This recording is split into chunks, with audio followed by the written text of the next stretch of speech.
out of those diseases. Over to sir.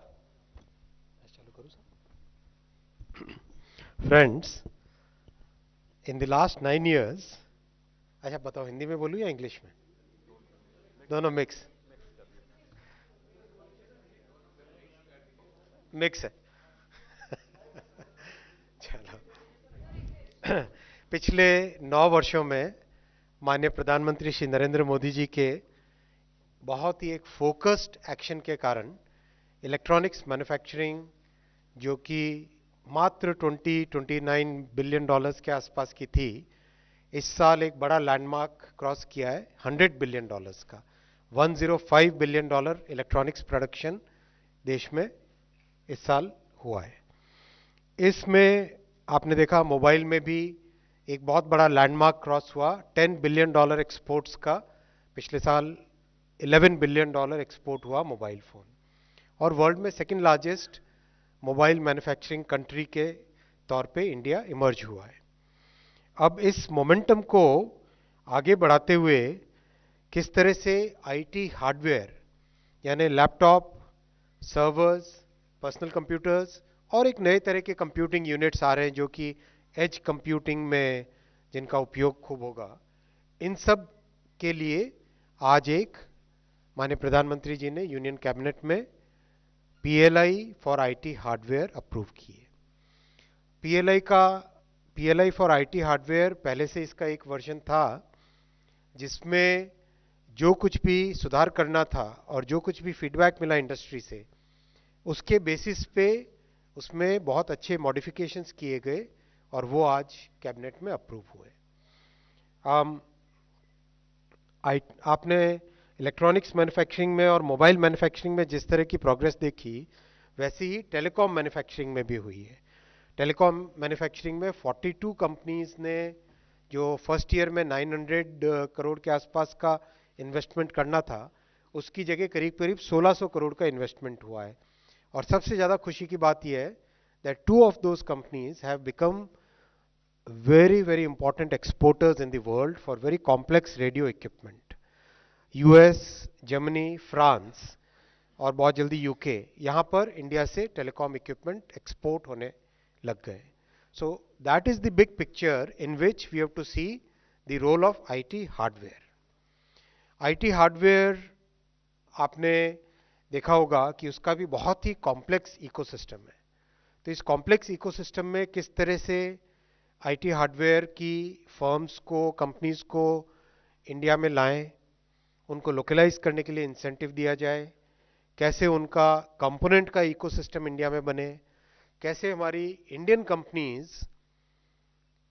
एक systematic way में grow हो, जिससे कि उनकी भी कैपेबिलिटीज बढ़े, उनकी कैपेसिटी बढ़े और फ्यूचर में डिजाइन और मैन्युफैक्चरिंग का कॉम्बिनेशन करके इंडियन ब्रांड्स डेवलप हो. इन सब को ध्यान में रखते हुए बहुत ही एक कॉम्प्रिहेंसिव प्रोग्राम आज अप्रूव हुआ है. In terms of numbers, IT PLI में the budgetary outlay is 17,000 crores. The tenure of the program is 6 years. Expected investment is 2,430 crore. और जैसा आपने टेलीकॉम में देखा, पहले साल में 900 करोड़ एक्सपेक्टेड था, लेकिन 1600 करोड़ इन्वेस्टमेंट हुआ. इसमें भी लग रहा है कि the way things are moving, investment जितना हम एक्सपेक्ट कर रहे हैं उससे ज्यादा ही आएगा.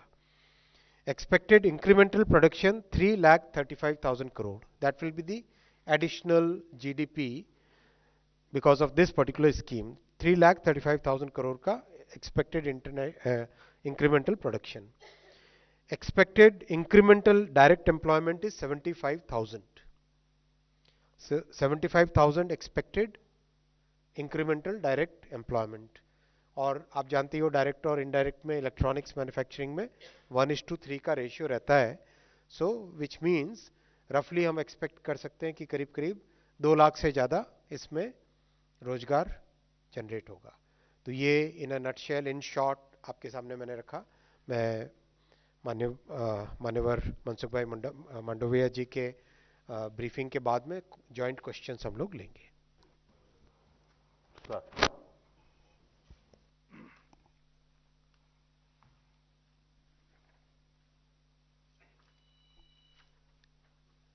दोस्तों, आज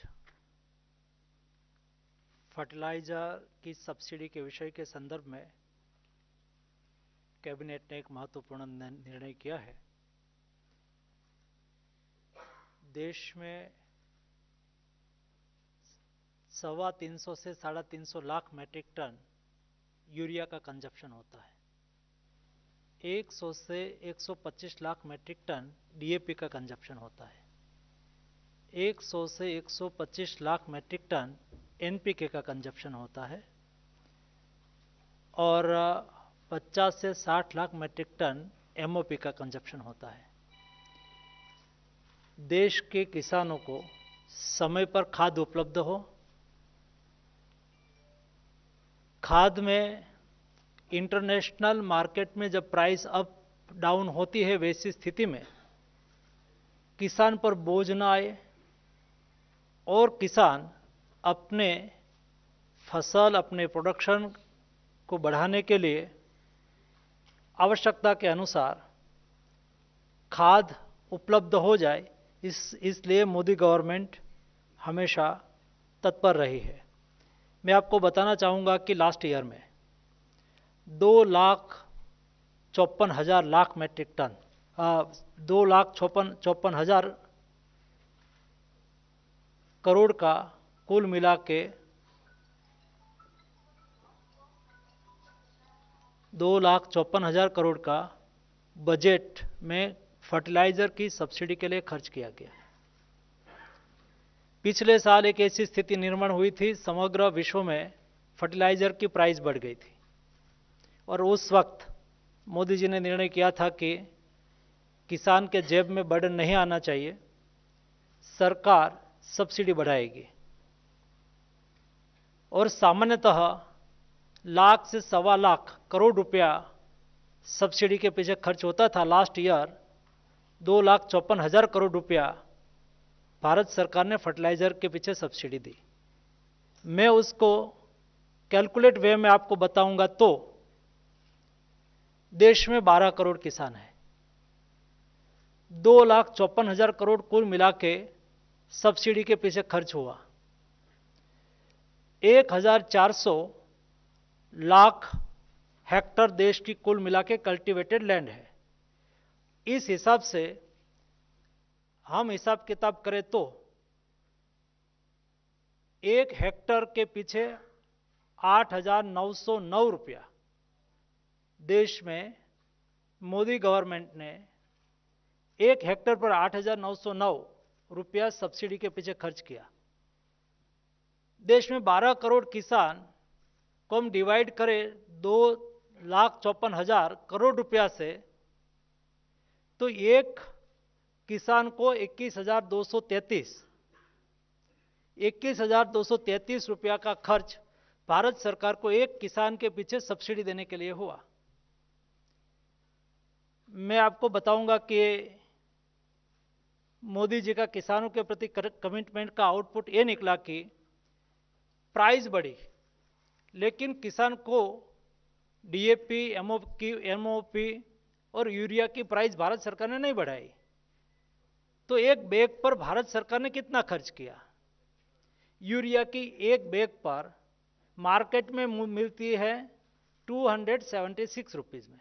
किसान आउटलेट पर जाएंगे तो 276 रुपीज पर बैग मिलती है, लेकिन एक बैग के पीछे मोदी गवर्नमेंट ने 2,126 रुपया 2,126 रुपीज भारत सरकार ने लास्ट ईयर यानी कि 2022-23 में एक वर्ष में 2,126 रुपया प्रति 1 बैग यूरिया। वैसा ही लास्ट ईयर में डीएपी की प्राइस हो गई $900 प्रति मैट्रिक टन। तो मार्केट में उसकी प्राइस हो गई, उसकी एक्चुअल प्राइस हो गई एक बैग के 4,000, लेकिन किसान को हमने 1,350 रुपीज पर बैग सारे वर्ष फुल ईयर्स 2021-22, 22-23 में प्रति वर्ष हमने किसान से प्राइस नहीं बढ़ाई और एक डीएपी की बैग पर 2461 2461 रुपीज पर बैग डीएपी में सब्सिडी दी। वैसा ही एनपीके, नाइट्रोजन, फास्फोरस, पोटाश, उसके पीछे 1639 rupees per bag. MOP, muriate of potash, 734 rupees per bag. यानी कि भारत सरकार ने सब्सिडी बढ़ाई लेकिन किसान पर बर्डन नहीं आने दिया। 276 रुपीज पर बैग यूरिया आज वही रेट से बिक रहा है। 1350 रुपीज पर बैग डीएपी आज वही रेट पे डीएपी बिक रहा है। एनपीके भी वही रेट से बिक रहा है। तो मोदी गवर्नमेंट ने सब्सिडी बढ़ाई बट एमआरपी नहीं बढ़ाई। वैसा ही वर्ष में किसान के लिए 2 सीजन होती है, 1 अप्रैल टू सितंबर वो खरीफ सीजन होती है और अक्टूबर टू मार्च वो रबी सीजन होती है। अभी खरीफ सीजन के लिए मंत्रिमंडल में तय हुआ है, भारत सरकार फर्टिलाइजर की प्राइस नहीं बढ़ाएगी, लेकिन सब्सिडी के पीछे ये ही केवल खरीफ के लिए 70,000 करोड़ रुपया यूरिया के पीछे, 38,000 करोड़ रुपया डीएपी के पीछे सब्सिडी के लिए खर्च किया जाएगा। यानी कि 1,08,000 करोड़ रुपया 1,08,000 करोड़ रुपया केवल खरीफ सीजन के लिए किसानों को सब्सिडी फर्टिलाइजर में दी जाएगी। बावजूद भी एमआरपी नहीं बढ़ाई जाएगी। किसान को वही रेट में जो आज यूरिया, डीएपी, एनपीके, फर्टिलाइजर उपलब्ध हो रहा है वही रेट में उपलब्ध होता रहेगा और भारत सरकार एक सीजन के लिए कुल मिला के 1,08,000 करोड़ रुपया का खर्च करेगी। लास्ट में 1,08,000 करोड़ रुपया खरीफ सीजन के लिए सब्सिडी के पीछे व्यय किया जाएगा। Thank you, sir. Now, a few questions. First call is to Lakshman Roy, 91. Lakshman Roy. Sir, मैं लक्ष्मण सीएनबीसी आवाज़ से। मेरा सवाल अश्विनी वैष्णव जी से एक है कि आपने कहा कि इस स्कीम में कई सारे बदलाव किए गए हैं, तो वो बदलाव क्या हैं? दूसरा सवाल मनसुख मांडविया जी, सर आपने जो 1,08,000 करोड़ रुपए का आंकड़ा दिया उसको आपने बताया 17,000 और 38,000, तो बाकी के पैसे 70,000, 80,000। तो इसमें मेरा पूछना है कि जो फर्टिलाइजर सब्सिडी है, अगर हम एनबीएस की बात करें तो पहले प्रति किलो रुपये सब्सिडी कितनी मिलती थी और अब कितनी मिलेगी?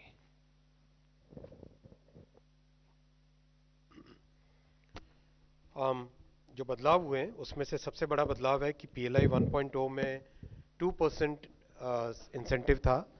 तो जैसा कि टेलीकॉम में, मोबाइल में, सब में 5% का एक बेंचमार्क बना हुआ है, तो आईटी हार्डवेयर में भी अब 5% इंसेंटिव आया है, पहला।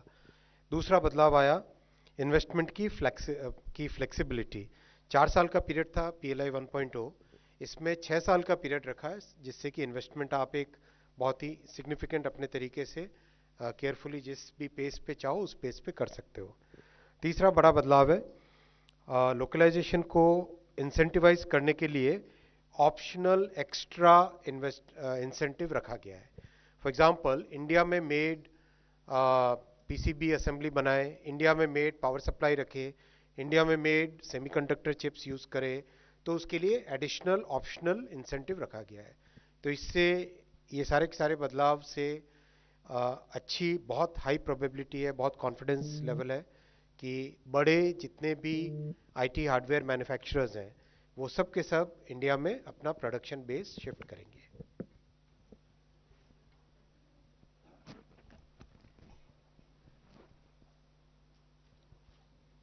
आपने जो क्वेश्चंस रखा है कि न्यूट्रिएंट बेस्ड सब्सिडी में क्या प्लस माइनस होगा। न्यूट्रिएंट बेस्ड सब्सिडी का एक मैकेनिज्म है, उसमें इंपोर्ट कॉस्ट और उसकी एमआरपी रिटेल कॉस्ट दोनों को एवरेज करके जो गैप आता है उसमें उसको 12% रीजनेबिलिटी काउंट करके हम सब्सिडी तय करते हैं। ये सब्सिडी में वेरिएशन आता रहता है। जब पिछले इस बार हमने जो तय किया है रेट, ये रेट पिछले 6 महीने की एवरेज जो हमारी इंपोर्ट हुई है फर्टिलाइज़र, उसको देखते हुए तय किया गया है। रेगुलरली हम एक वर्ष की, पिछले एक वर्ष में जो एमआरपी रहती थी उसको एवरेज करके अगले वर्ष के लिए तय करते थे। लेकिन इंटरनेशनल मार्केट थोड़ा फ्लक्चुएटेड होता रहता है, इसलिए कंपनी रेगुलर फर्टिलाइज़र लाती रहे और उसके पास जो शायद समझ लो कि प्राइस बढ़ी हुई है, लेकिन हम उसको ऐसा नहीं कि हमें तो किसान एक दिन वेट नहीं करेगा, तो किसान जब मांगे तब फर्टिलाइज़र उसके पास होना चाहिए। तो हमारे पास फर्टिलाइज़र का स्टॉक रहता है। हमने फर्टिलाइज़र का स्टॉक इस साल खरीफ सीजन के लिए 75 लाख मेट्रिक टन यूरिया का हमारे पास आज के दिन में स्टॉक है, जो खरीफ में वो पर्याप्त मात्रा में है, जो देश का प्रोडक्शन को हम उसके साथ मिला दे तो 36 लाख मेट्रिक टन आज हमारे पास डीएपी पड़ा हुआ है। 45 लाख मेट्रिक टन हमारे पास एनपीके पड़ा हुआ है, यानी कि कुल मिला के 150 लाख मेट्रिक टन फर्टिलाइजर वो खरीफ सीजन के लिए ऑलरेडी देश में उपलब्ध है। अभी हम हर बार पिछले 3 महीने में थोड़ा सा मार्केट में एनपीके की प्राइस डाउन हुई है, तो उसको कैलकुलेट करते हुए हम पहले सब्सिडी देते थे नाइट्रोजन में। लास्ट ईयर नाइट्रोजन में 1 केजी पर 98 रुपीज, पोटाश पी में 66, के में 23 पर केजी सब्सिडी हम देते थे। और इस बार 76 नाइट्रोजन, 41 पी पोटाश, 15 के और सल्फर में 2.8, ये कुल मिला के उसका एक कैलकुलेशन है। एक कैलकुलेशन के आधार पर सब्सिडी काउंट करके हम देते हैं। Just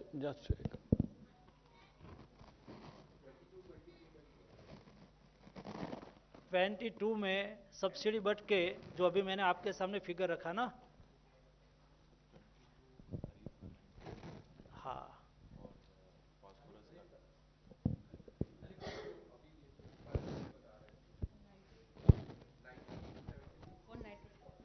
हाँ, मैं आपको 2022 का बता देता हूँ। खरीफ में पर केजी 91 नाइट्रोजन, पी 72, के 25 और एस 6। नहीं सर, आपने पहले 98 बोला था। ये रबी का था, ये मैंने खरीफ टू खरीफ मिला दिया। खरीफ का चाहिए, खरीफ का। लास्ट खरीफ टू खरीफ मिला दिया। हाँ। अभी लास्टली मैं जो बोला वो खरीफ का बोला। 91, 72, 25, 6, 9, 4, 6। सर 91, ये इंडिकेट करता है जिस वक्त 926 रुपये में, $926 में, $926 प्रति मेट्रिक टन हम डीएपी लाते थे बाहर से, तो एनपीके की प्राइस इंटरनेशनल मार्केट में जब हाई पर थी तब 91, 98 तक, 99 तक सब्सिडी हमने दिया है।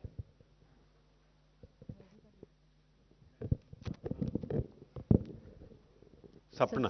हाँ, थैंक यू सर। सपना here from CNBC TV 18। Sir, तो जो ओवरऑल अभी ट्रेंड है इंटरनेशनल मार्केट्स में फर्टिलाइजर के ऊपर, एनपीके का आपने एक एग्जांपल दिया, तो प्राइस अनचेंज, बट उस हिसाब से सब्सिडी हल्की सी डाउन हुई है because prices have come down. नहीं गई है, बढ़ी हुई है, उसमें डाउन गई है। डाउन, हाँ ठीक sir, you gave additionally last year average subsidy जी लास्ट 2021 तक 1,25,000 जी। करोड़ की होती थी। जी एक ऐसा सर्कुमेंटेंस हुआ जिसमें कोविड क्राइसिस और यूक्रेन रसिया क्राइसिस की वजह से लॉजिस्टिक महंगा हो गया, प्रोडक्शन कम हो गया तो प्राइस बढ़ी। ये सब रीजन को लेते हुए सब्सिडी बढ़ी थी और धीरे धीरे धीरे प्राइस मार्केट टेबल होने लगा है। टेबल होने से थोड़ी सब्सिडी का बर्डन अभी भी 1,08,000 है। अभी रबी में क्या प्राइस होगा प्लस नहीं होगा, तो इस बार भी हाँ जा सकता है 2 lakh above, 2-2.25 lakh above. Sir यही पूछना था, 1.75 का बजट है but it could be slightly higher than that हाँ, in the rabi season sir. Thank you very much. Next, Prakash. Sir Prakash from ET Now Swadesh. मेरा सवाल ये है कि पिछले साल खरीफ सीजन में कितना सब्सिडी का अमाउंट आपने दिया था ओवरऑल, और इस साल खरीफ सीजन में जो आप 1,08,000 दे रहे हैं तो उससे कितना कम है ये? नहीं, उस लास्ट ईयर की कंपैरिजन इसलिए नहीं कर सकते कि लास्ट ईयर में तो हमें एडिशनल भी चालू एक बार 6 महीने की सब्सिडी तय करने के बाद भी पैकेज देना पड़ा था। पैकेज इसलिए देना पड़ा था, कोई कंपनी घाटा में तो फर्टिलाइजर लाएगी नहीं, तो हमें तो समय पे फर्टिलाइजर चाहिए, तो हमने कंपनी को हम टारगेट दे देते हैं कि इतना लेके आओ, तो मार्केट में जो चलता है वो प्राइस है वो लेके आते हैं। तो उस वक्त एनबीएस सब्सिडी कम थी क्योंकि एवरेज पिछले 3 महीने 6 महीने की प्राइस सतत बढ़ता जा रहा था, तो हमने उस वक्त एक एडिशनल पैकेज के रूप में भी 3,000 करोड़ रुपया दिया था। तो सब्सिडी इस टाइप से लास्ट में वेरी कर गई थी। इसमें एक एडिशनल सवाल एमआरपी से रिलेटेड है। जो एनपीके कैटेगरी के फर्टिलाइजर प्रोडक्ट्स हैं उसमें कंपनीज पिछले 1 साल से, इनफैक्ट 2 साल से उसमें एमआरपी में कोई बढ़ोतरी नहीं हुई है, जबकि वो कर सकते हैं, टेक्निकली उनके पास राइट है। तो क्या कंपनीज अब, जबकि सब्सिडी का बर्डन कुछ कम आया है गवर्नमेंट के ऊपर और कंज्यूमर्स को उसका बेनिफिट भी मिल रहा है, तो क्या वो एमआरपी बढ़ा सकते हैं? एमआरपी सरकार ने कोई रिस्ट्रिक्ट नहीं की है, लेकिन हम एश्योरेंस देते हैं उसको कि हम जब एनबीएस सब्सिडी डिक्लेयर करेंगे उस वक्त जब एनबीएस सब्सिडी का काउंट होती है तो उसमें उसकी रिटेल प्राइस को काउंट की जाती है। रिटेल प्राइस कितनी है, समझ लो कि लास्ट में उन्होंने बढ़ाया था 1470 कर दिया था, तो 1470 पर वो बेच रहे हैं। आज के दिन में भी मैंने कहा कि उससे ज़्यादा मत बढ़ाओ। समय तो ऐसा था कि जो मैं उसको आप कहे वैसा कर दूं और उसको फॉर्मली बोल दूं कि आप आपकी तरह से करो, तो वो तो सीधा ही हमें जो सब्सिडी मिल रही है ये सब्सिडी के आधार पर उसका प्रॉफिट काउंट करके वो तो कर देता। उसकी प्राइस अभी 1350 की जगह से उसकी प्रपोजल थी 2200 रुपया करने की, लेकिन मैंने कहा 2200 मत करो, जो प्राइस में बेच रहा है वही प्राइस में बेचो, हम सब्सिडी वो एमआरपी को काउंट करते हुए बढ़ा देंगे। तो हमें बढ़ा दिया था। इसलिए लास्ट ईयर में आपके संज्ञान में रहे, डेवलप्ड कंट्री में भी फर्टिलाइजर लास्ट ईयर में रेशनलाइज हो गया था, रेशन में मिलने लगा था। दुनिया के पास सब्सिडी फर्टिलाइजर नहीं था, लेकिन हिंदुस्तान में देश में हमने सब्सिडी बढ़ाई, व्यवस्था की, लेकिन क्राइसिस खड़ी नहीं होने दी। 2007-8 में ऐसी ही स्थिति हुई थी जिसमें फर्टिलाइजर की प्राइस एकदम हाइक हो गई थी, इंटरनेशनल मार्केट एकदम ऊंचा हो गया था देश में। ये समय में मैं गुजरात था, मुझे पता है, किसान रोड पे थे सारे देश में, किसानों को फर्टिलाइजर नहीं मिल रहा था। मोदी गवर्नमेंट में आपने देखा होगा पिछले 9 साल में एक भी ऐसी घटना नहीं घटी है जिसमें फर्टिलाइजर की क्राइसिस हो गई हो और देश के किसान को रोड पे आना पड़ा हो। हाँ, कोई जगह पे रेक पहुंची न पहुंची और थोड़ा सा समय लगता होगा, उसके अलावा देश के पास फर्टिलाइजर नहीं हो ऐसा कभी नहीं हुआ। एक बेस्ट मैनेजमेंट का एग्जांपल है। 102. Sir, Jatin Grover from Financial Express on the hardware PLI. Sir, if we look at PLI 1.2, the projected investments were around 2,500 crores and we received a lukewarm response of around, I think, 100-120 odd crores investment. Now again, the investment projected is somewhere a similar of 2,500-2,400 odd crores. Now, what do you think, like, what makes you confident the companies will invest in this PLI 2.2? Or do you think only incentives, increasing the incentives or giving more incentives are the only reason through which the companies will invest, or there's more to it? Multiple factors are there. Yes, increasing the incentive percentage from 2% to 5% has its own impact. That's a big jump. Second, the flexibility in investment period and flexibility in having a model in which Indian contract manufacturers can be taken on board. that itself is a very big flexibility. We have learnt a lot from our experience in mobile phone, experience in telecom. These two PLIs are very successful.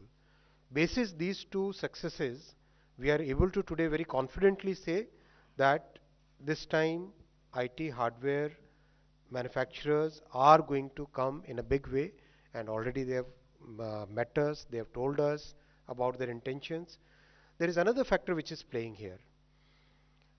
There is a very distinct change in the mindset in India's electronics industry. The earlier mindset was import substitution. Now the mindset is export-led growth. So earlier mindset was कि India में $9 billion का अगर import होता है तो $9 billion को target रख के प्रोडक्शन करना है. अभी माइंडसेट हो गया कि दुनिया का मार्केट $50 billion का है, तो इस दुनिया के मार्केट को कैसे हम इंडिया से केटर करें. That's a big fundamental mindset change. और ये आप मोबाइल फोन में देख रहे हो, टेलीकॉम में देख रहे हो, इलेक्ट्रॉनिक्स के हार्डवेयर में भी एग्जैक्टली सेम माइंडसेट आप देखोगे, बिकॉज मोर और less the players are same. एक और फैक्टर आया है कि इकोसिस्टम पूरा रेडी हो गया है. Over a period of 7-8 years ecosystem पूरा कंप्लीट रेडी हो गया है. आज लोग डिजाइनर्स अपने इंडिया में अवेलेबल है. आज कंपोनेंट्स की कंप्लीट इन्वेंट्री जो होती है वो सब के सब स्टेप बाय स्टेप लोगों को पता है. कहाँ पे वैल्यू एडिशन ज़्यादा हो सकता है इजीली वो लोगों को पता है. तो इस तरह से एक फंडामेंटल चेंज आया इलेक्ट्रॉनिक्स इंडस्ट्री में. तभी जाके देखो $100 billion क्रॉस करना किसी इंडस्ट्री का, $100 billion, $105 billion का आप मतलब समझो. हमारी जीडीपी का ये 3% है. 3% of our GDP is a very large number. So imagine this is the quantum of electronics manufacturing which is happening today. 25 lakh लोग employed हैं. 2.5 million people employed in a particular sector is a very big thing. So I mean, that's the momentum which makes us confident. Base year will be 22-23. Hi, very good afternoon, sir. On your left hand side, sir, Mr. Vaishnav. Yeah. Hi, good afternoon, Hi, sir. Ashmit from CNBC TV 18. Sir, just to build on the question that was asked of you, the proposed investment that we're likely to see is roughly the same as was compared to version 1 as compared to version 2. So is the government, you said the likely investment could be much higher. So is the government being slightly conservative in terms of estimating the proposed investment, one? And second, sir, will there be a flexibility to choose the base year by the applicants? I'll come to the second point first. Yes, there will be flexibility in choosing the base year. Regarding the amount of investment that we are looking here, this is always calculated as a tentative projected investment. Things depend a lot upon what kind of environment gets created. For example, I gave the example of telecom PLI. The investment expected in the first year was about 920 crore rupees. Actual investment is 1,600 crore, right? So that kind of, today that environment is there in the country. Today in India, there is a good policy framework, very proactive government, and of course, the global situation is also supporting us, and an ecosystem has got created. So all these factors are supporting this. Asim.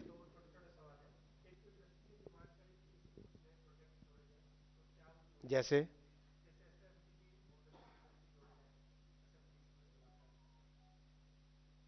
PCB assembly SMTP का localisation करना बहुत ही normal है, because India में बहुत अच्छी इसकी capacity already available है. Plus India में इसके बहुत बड़े स्किल्स अवेलेबल है.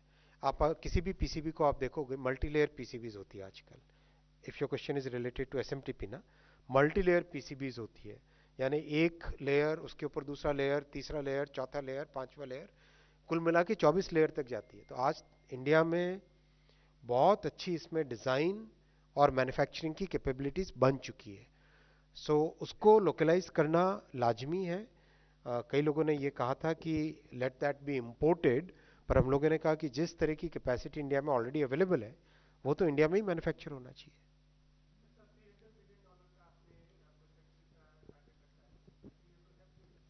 लग रहा है बहुत अच्छी प्रोग्रेस है. आप देख ही रहे हो, लास्ट 7 years में there is a CAGR growth of about 17% CAGR. So 17% CAGR is huge. Yeah. Sir मेरा सवाल था फर्टिलाइजर के ऊपर सर. लास्ट खरीफ में आई थिंक 61,000 के करीब का था सर सब्सिडी. तो इस बार में खरीफ का एब्सोल्यूट टर्म में क्या है?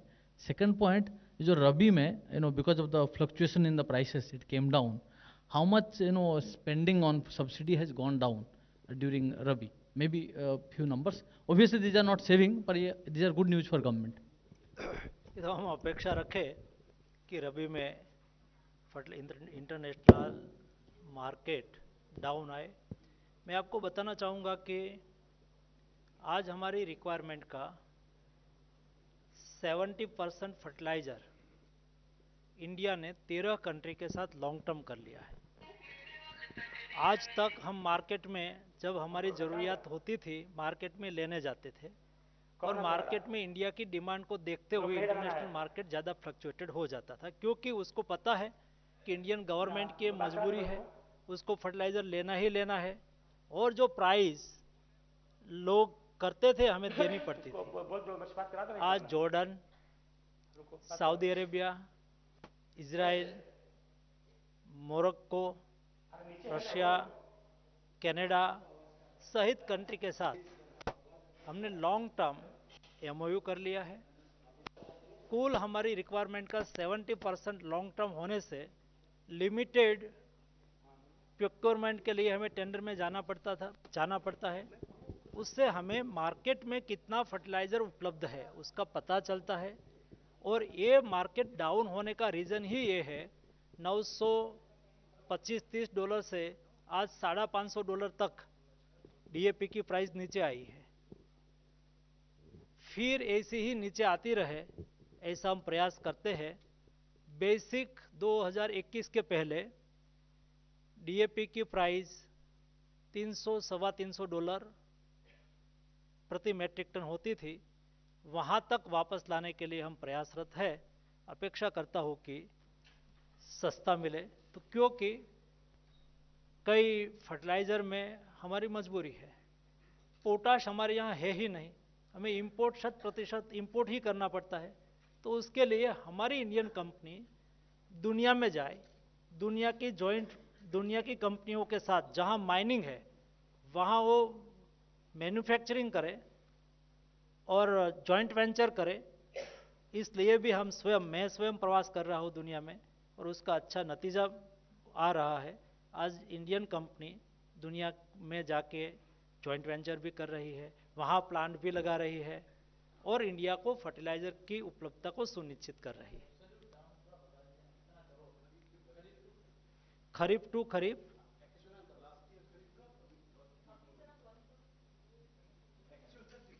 मैं समझ गया.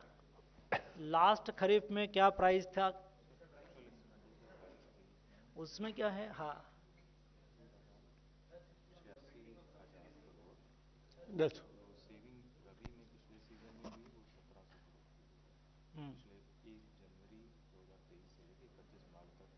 नहीं ये पूरा है. ठीक है, मैं उसको कैलकुलेट करके आपको दे देंगे, आपको बता देता हूँ. संजीव, क्योंकि ये सारा वर्ष का निकाला हुआ होता है, और प्राइस 1-2 बार प्लस माइनस करने से बीच में हमें पैसा देना पड़ा. बीच में फॉर एग्जांपल अभी नीचे प्राइस गई तो पीछे कितना कंपनियों ने खरीदा है. ये जो खरीदा हुआ फर्टिलाइजर होता है वो उसके पास पड़ा हुआ है, वो हाई राइज में लाए हुए है.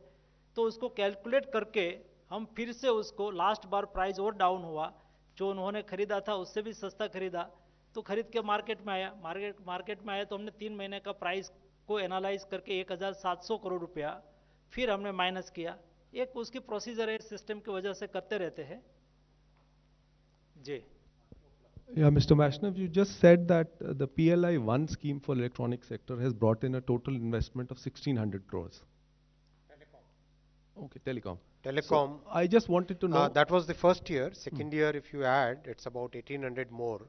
So 16 and 18 हो गया आपका 34, 3,400 crore. हर एक सेक्टर में मोबाइल में तो इससे बहुत ज़्यादा है, right? So what I wanted to know, if you could spell out the FDI which has come in the PLI 1 scheme, as well as employment opportunities that it has generated.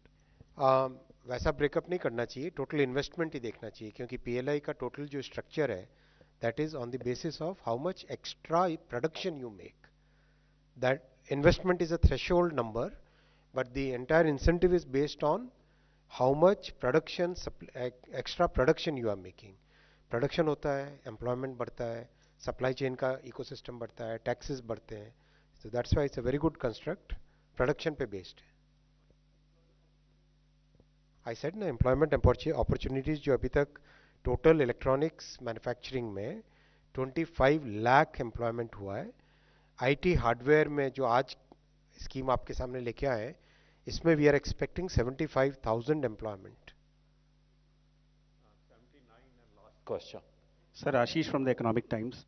You also mentioned something about an optional extra incentive that is available for the players. If you could explain a bit more on that. What is the structure? What are the conditions, etc.? There are many items which are not manufactured in India today. But the way ecosystem is growing, we know that many of these items will be manufactured in the coming 2-3 years. So that's why we have kept a construct in which there is an optional extra incentive for certain items. For example, semiconductor chips manufactured in India. For example, processors manufactured, semiconductor processors manufactured in India. For example, memory chips manufactured in India. So all these items are part of the growth journey that India is already embarked upon. So as and when that manufacturing happens, if people use, let's say, memory chips made in India, then they will get additional incentives on this. Rate structure has been very carefully computed by taking the what is the bill of material value. For example, the BOM for semiconductor part of it, let's say, is X percentage. A particular percent of that BOM has been computed as the extra incentive. On the whole, if you look at a larger picture, if complete localization as envisaged in this scheme, if any company does, then the total incentive will be of the order of about 8 to 9%. Thank you, sir. Thank you, friends. मैं आपको figure देना just a चाहूँगा. minute. एक minute. PM प्रणम cabinet में पास करेंगे, बाद में बताऊंगा, लेकिन उसके पहले आप सबके संज्ञान में रहे, हमारा सब्सिडी इंटरवेंशन से हमारे पड़ोसी देश और दुनिया के देशों के सापेक्ष में इंडिया में फर्टिलाइज़र कितना सस्ता है. हम एक बैग 266 रुपीज़ पर बैग डीएपी की यूरिया की देते हैं. पाकिस्तान में 791 पर बैग, इंडोनेशिया में 593. इंडोनेशिया में भी थोड़ी सी सब्सिडी है, वो लोग सब्सिडी देते हैं. चाइना में 2100 पर बैग, बांग्लादेश में 719, यूएसए में 3060, 3060, ब्राज़ील में 3060. ये यूरिया की प्राइस बताई. वैसे ही DAP India 1350, Pakistan 4177, 4177, Indonesia 9700, China 2400, Bangladesh 719, USA 3633 और ब्राज़ील 4180. ये दुनिया के विविध देशों में रिटेल प्राइस फर्टिलाइजर की क्या है. यस, आएगा, बताऊंगा यहाँ बैठ के.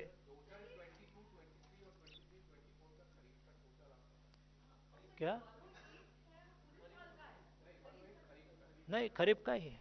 खरीफ 22-23 का टोटल सब्सिडी.